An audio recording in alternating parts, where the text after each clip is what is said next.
3차 선교 여행을 시작한 바울은 아시아의 갈라디아 지역과 부르기아 지역을 차례로 다니면서 그 전에 세웠던 그 교회들을 재방문하면서 격려하고 위로하고 말씀을 가르치는 일들을 하고 있습니다.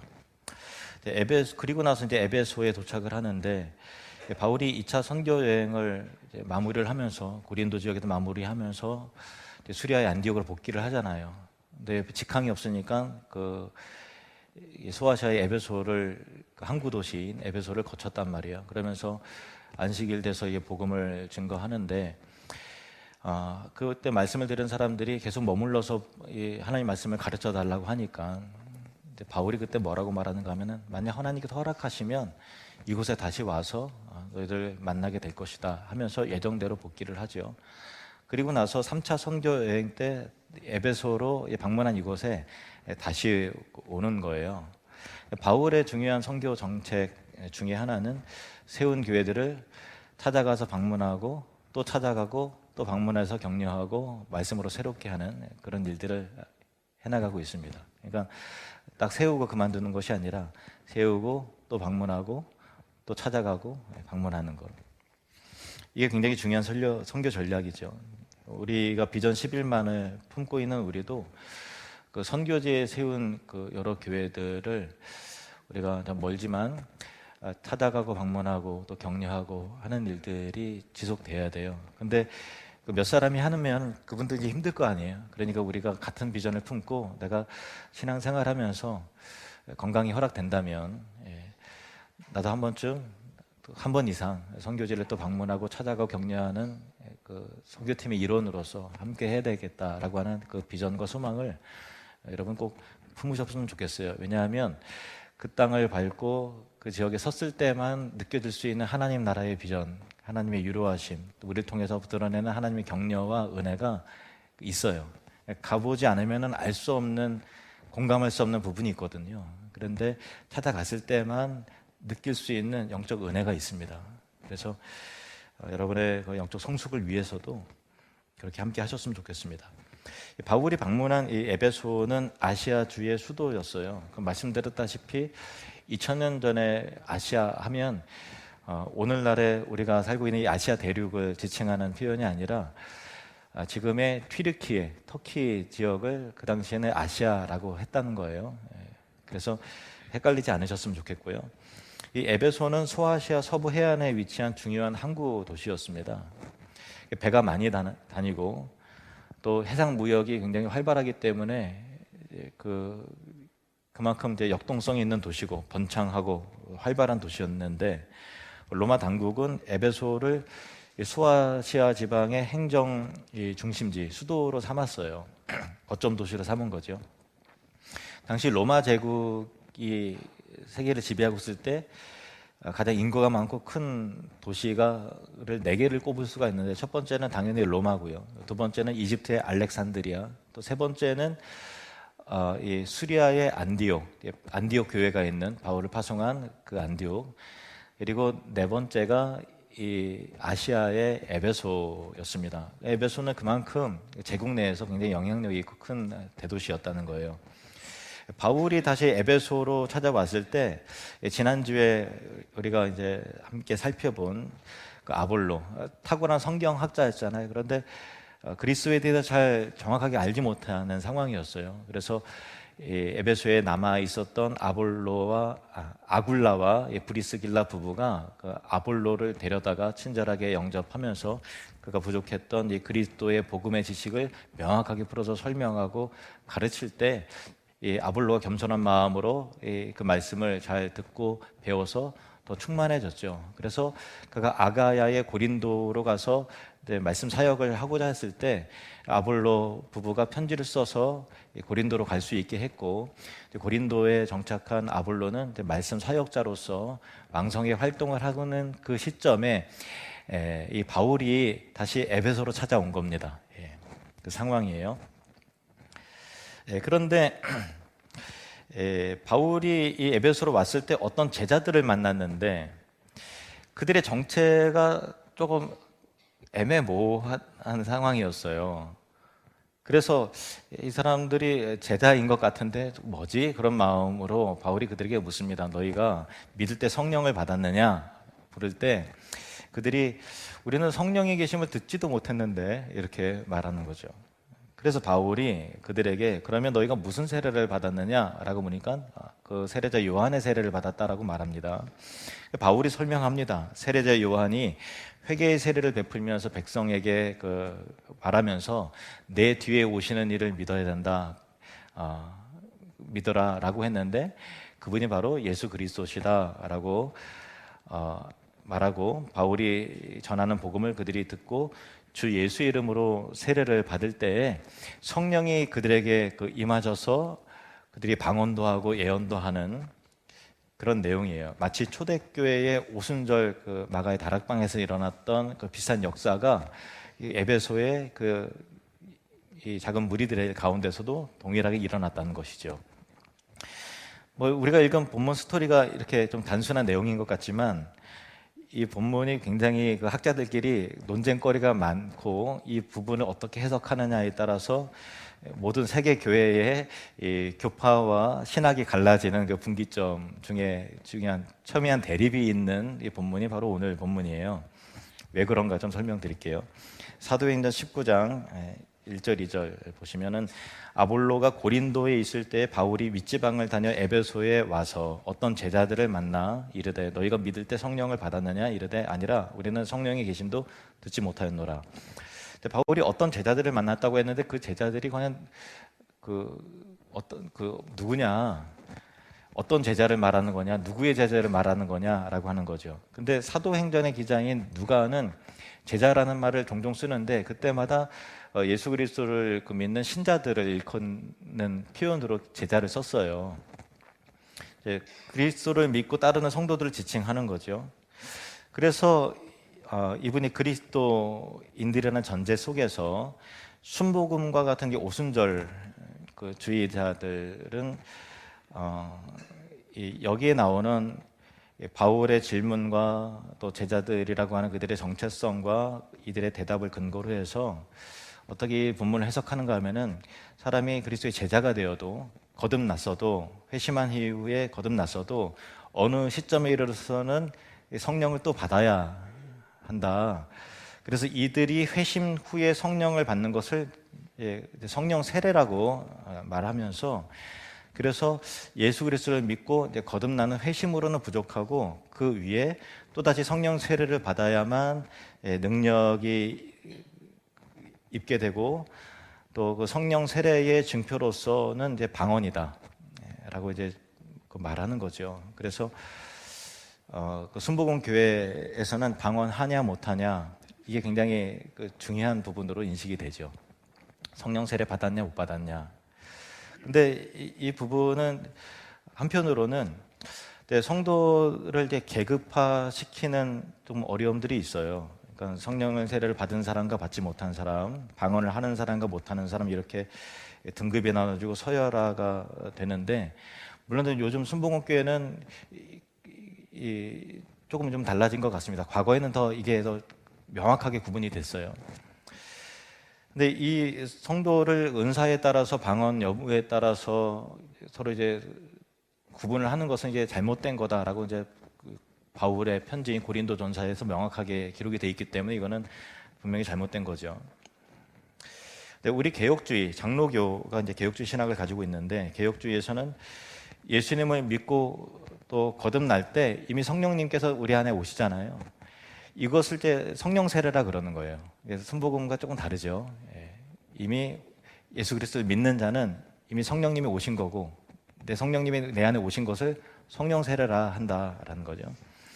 그래서 여기에 바울이 만난 제자들이라는 것을 그리스도인을 지칭하는 표현이 아니라 요한의 제자를 지칭하는 것으로 그렇게 해석을 합니다. 혹은 신앙이 있는 것 같지만 아직 거듭나지 않은 이들을 뜻하기도 하는 거죠.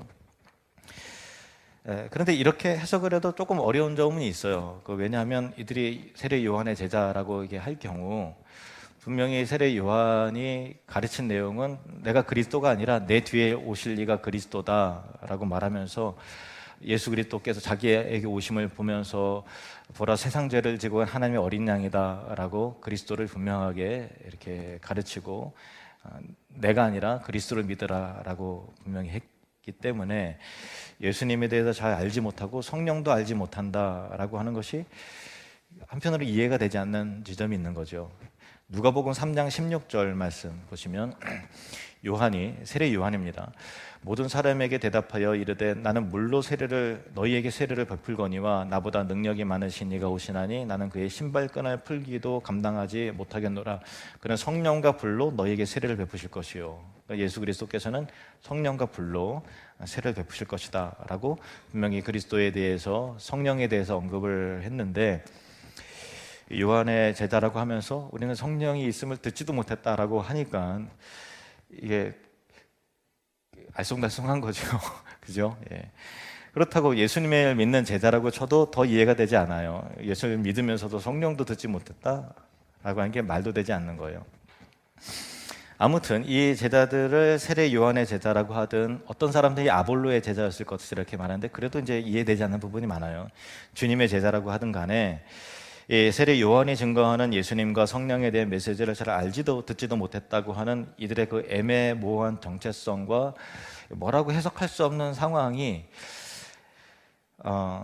신학자들 간에 이 알쏭달쏭한 이 부분에 대해서 서로 대립각을 세우고 있지만, 저는 그렇기 때문에 이 애매모호한 정체성을 가진 사람들이 있기 때문에 오늘날 현대 교회와 우리 상황을 좀 더 명확하게 저는 알겠더라고요.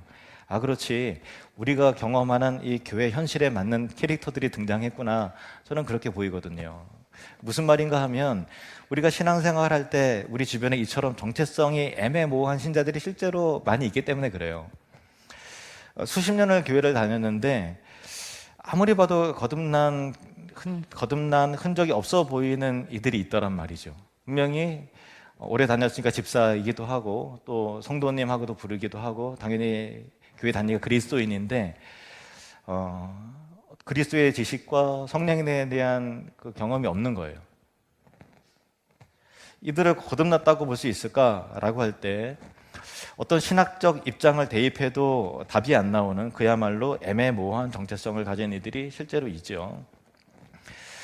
어떤 이들은 분명히 교회는 계속 끊임없이 나와요. 나온다는 얘기는 그래도 믿음이 있다는 얘기잖아요. 그렇게 보이잖아요. 그런데 예배에 대한 감격이 하나도 없어요.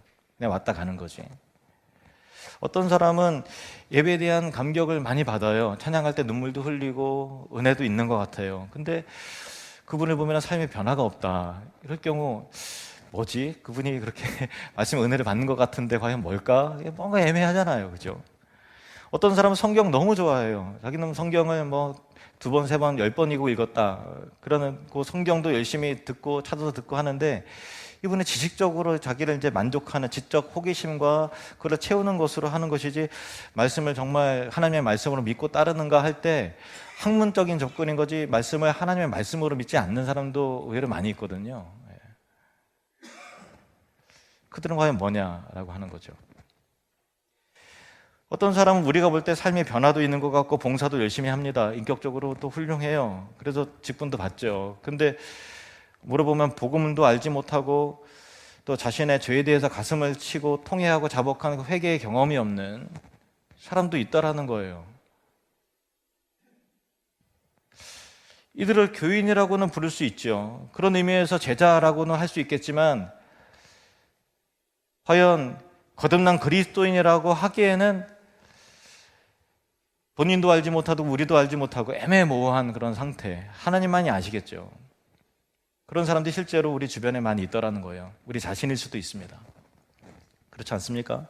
근데 중요한 것은 바울이 지적하는 이 정확한 포인트에 귀를 기울일 필요가 있습니다. 2절 말씀, 2절 함께 읽겠습니다. 시작. 이르되 너희가 믿을 때 성령을 받았느냐? 이르되 아니라 우리는 성령의 계심도 듣지 못하였노라. 바울이 믿는 제자인 것 같으나 뭔가 좀 아닌 것 같은, 요한의 세례는 받았으나 예수님을 제대로 알지 못하는 애매모호한 이들에게 단도직입적으로 묻는 거예요. 너희가 성령을 받았느냐? 너희 안에 성령님이 계시느냐? 이 말은 성령이 성령을 받지 않으면 거듭날 수도 예수님의 제자도 아무것도 아니라는 거죠. 예수님은 말씀하셨습니다. 요한복음 3장 5절 말씀 함께 읽겠습니다. 예수께서 대답하시되 진실로 진실로 내게 이르노니 사람이 물과 성령으로 나지 아니하면 하나님의 나라에 들어갈 수 없느니라. 성령으로 거듭나는 거예요. 성령으로 나지 않으면 하나님 나라에 들어갈 수 없어요. 거듭남은 무엇으로? 성령으로 되는 것입니다. 고린도전서 6장 11절 말씀. 너희 중에 이와 같은 자들이 있더니 주 예수 그리스도의 이름과 우리 하나님의 성령 안에서 씻음과 거룩함과 의롭다 하심을 받았느니라. 씻은 거룩함, 의롭다 하심은 구원의 다양한 측면들을 말하는 거예요. 근데 그 구원의 여러 측면들이 성령 안에서 이루어지기 때문에 구원이라는 것은 분명히 성경은 말합니다. 성령의 역사다. 그 성령이 없이는 사람은 죄 씻음도 회개도 거룩해짐도 의로워지는 역사도 나타나지 않는다는 거죠.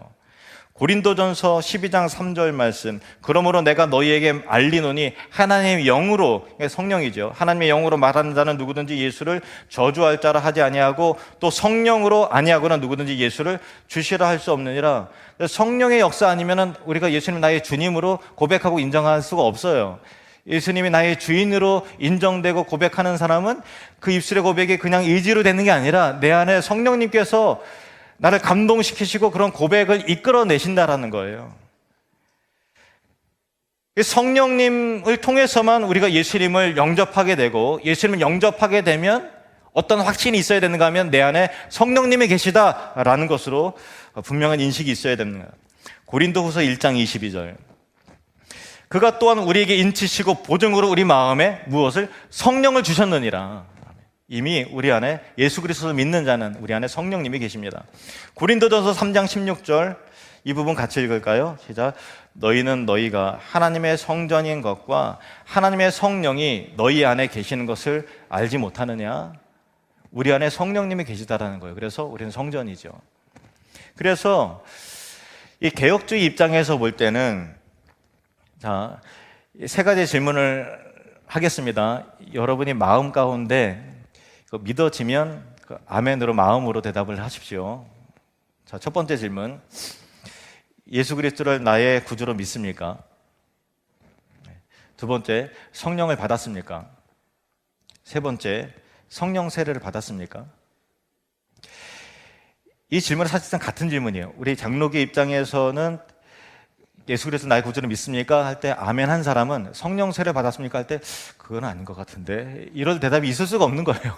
왜냐하면 성령이 내 안에 오셔야만 예수 그리스도를 믿고 거듭나기 때문에 거듭남의 구원의 확신이 있는 사람은 우리가 내 안에 성령님이 계십니다. 난 성령 세례 받았습니다 라고 대답을 해야 되는 거고, 순복음교회나 아니면 그 영향 있는 감리교라든가 성결교라든가 뭐 다른 교단들의 입장에서 하면 첫 번째는 예라고 대답을 해도 두 번째나 세 번째는 아니요라고 대답할 수 있는 여지가 있는 거죠.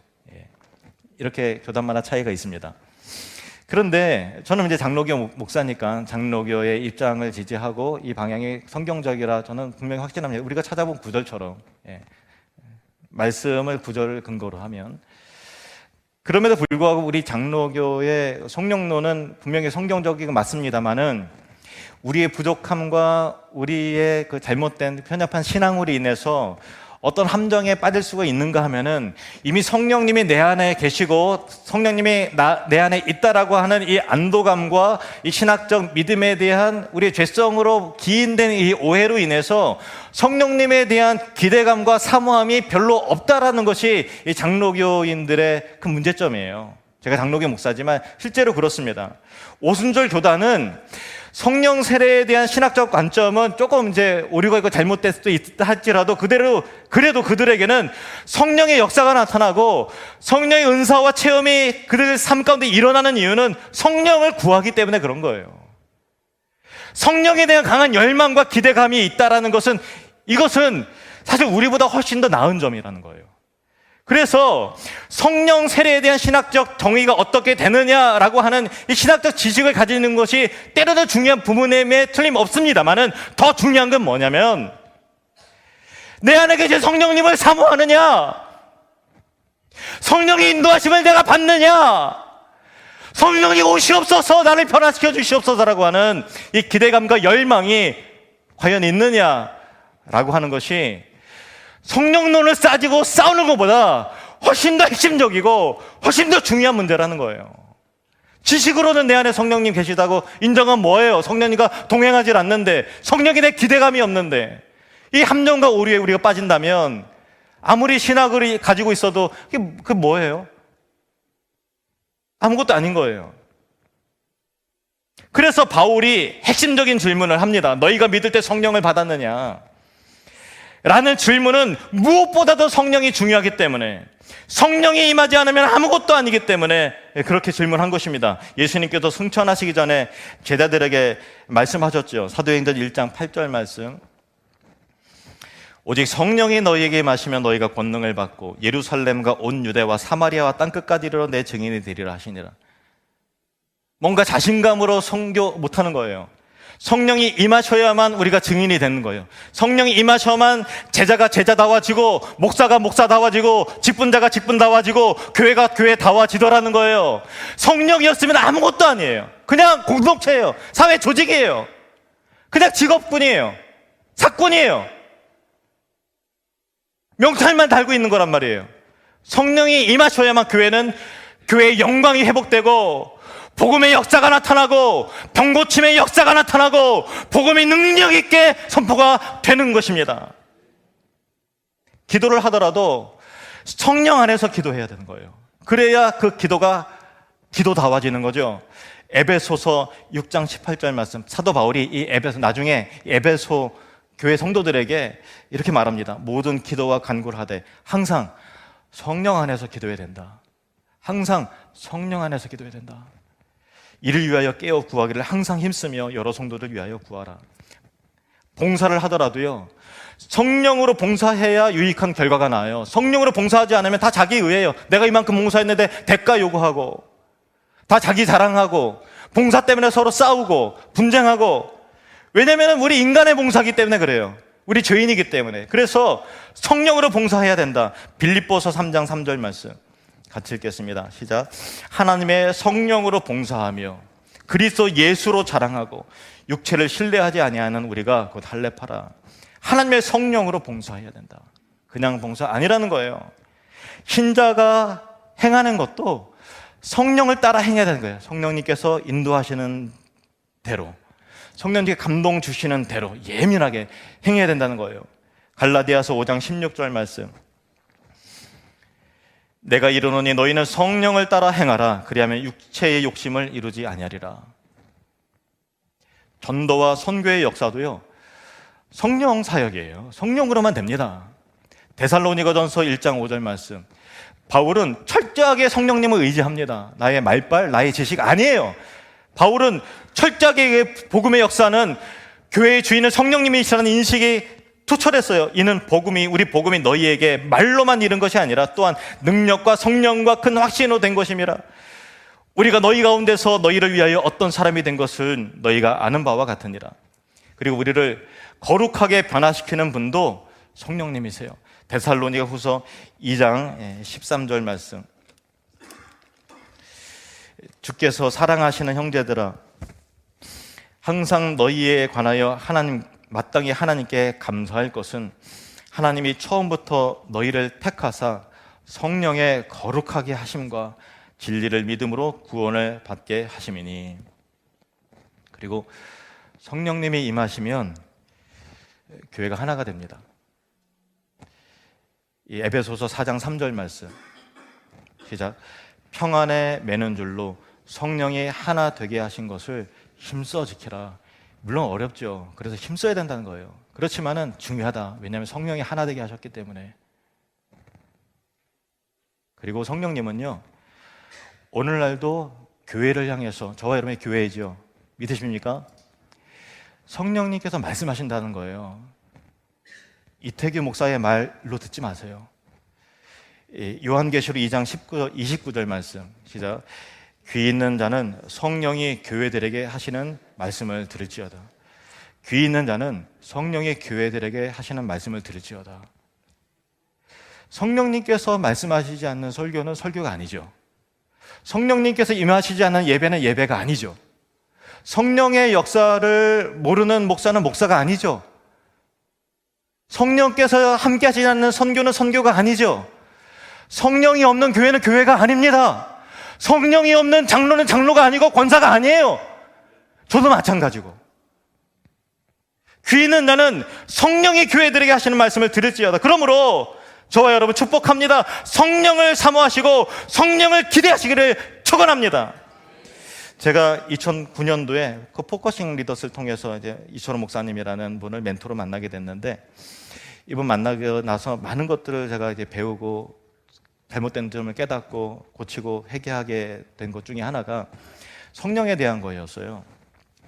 제가 장로교 목사지만은 장로교 신학이 굉장히 좋아요. 굉장히 좋고 좀 귀하죠. 깊이가 있고. 근데 어떤 문제가 있는가 하면은, 신학은 잘못된 건 아닌데 우리가 죄인이라 성령론에 대한 강조가 없기 때문에 성령에 대한 기대감이 별로 없죠. 그래서 이제 말씀의 깊이로만 막 승부를 하고 또 이렇게 설교하려고 하다 보니까 제가 이게 목회 한계를 많이 깨닫게 됐어요. 안 되는구나. 그래서 이 포커싱 사역을 통해서 성령에 대한 기대감이 없다는 것이 이게 큰 잘못이구나. 이게 회개해야 되겠다. 그래서 이제 제가 회개하게 되었어요. 그러면서 철저하게 교회의 주인이 성령님이심을 인정하게 됐을 때, 제가 그렇게 노력하고 그렇게 해도 안 되던 것들이 되기 시작하고 성도들이 변하기 시작하면서 놀라운 역사를 경험을 했거든요. 그래서 철저하게 깨닫는 것이, 그렇지, 교회의 주인은 성령님이시다라는 것을 정말 절실히 깨달았어요. 우리의 노력으로 안 되는 거예요. 우리 힘으로 여러분의 인생의 문제 해결 안 됩니다. 가정의 문제 절대 해결 안 돼요. 성령께서 감동시키면 일시 해결이 돼요. 성령께서 문제를 해결해 주셔야만 해결이 되는 거예요. 공동체 문제가 나타났을 때 다시부터 해결 좀 해주세요. 제가 해결사 아니에요. 제가 해결하려고 들어갔다가 오히려 문제가 더 커진 애들이 얼마나 많은지 몰라요.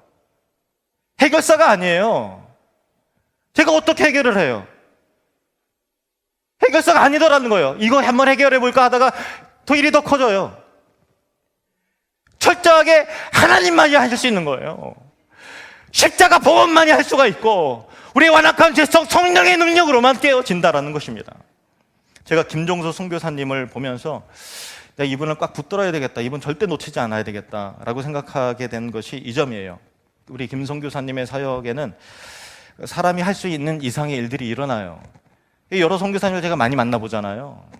여러 목사님들 많이 만납니다. 그런데 일반적으로는 그 사람이 가지고 있는 자원과 역량과 어떤 그 한계가 있죠. 힘의 능력의 한계가 있잖아요.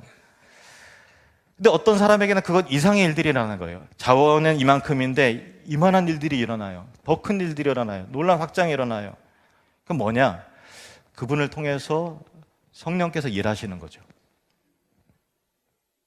그래서 내가 이분과 함께라면 부스러기 은혜라도 입지 않을까?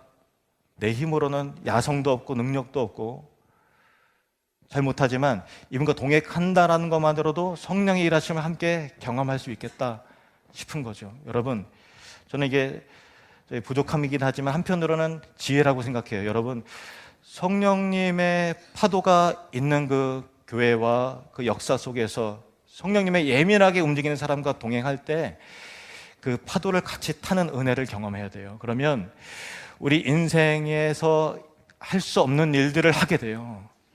사람의 지식과 사람의 능력 이상의 위대한 하나님의 일들을 동참하게 된다는 거예요. 그 멋진 삶을 살아야 된다는 거예요. 성령의 능력으로. 하지만 그런데 많은 교회와 목사와 성도들이 우리 안에 성령님이 계심에도 불구하고 받은 성령을 소멸시키더라라는 거예요. 그래서 복음도 잃어버리고 능력도 있고 구원의 확신이 있어요. 장로교니까. 근데 능력이 나타나지 않아요. 기뻐하지 않아요. 전도도 없고 사랑도 열정도 생명도 잃어버리는 것입니다. 갈라디아 성도들이 바울을 통해서 복음 들었을 때 얼마나 기뻐하고 얼마나 행복해하고 얼마나 큰 은혜를 경험했어요. 그런데 사단이 갈라디아 지역에 있는 교회들을 공격을 합니다. 그러면서 복음의 열정이 다 식어져 버렸어요. 바울이 가슴을 치면서 애통해하면서 갈라디아 성도들에게 편지를 씁니다. 그게 갈라디아서예요. 갈라디아서 3장 3절 말씀. 너희가 이같이 어리석으냐? 성령으로 시작했다 이제는 육체로 마치겠느냐?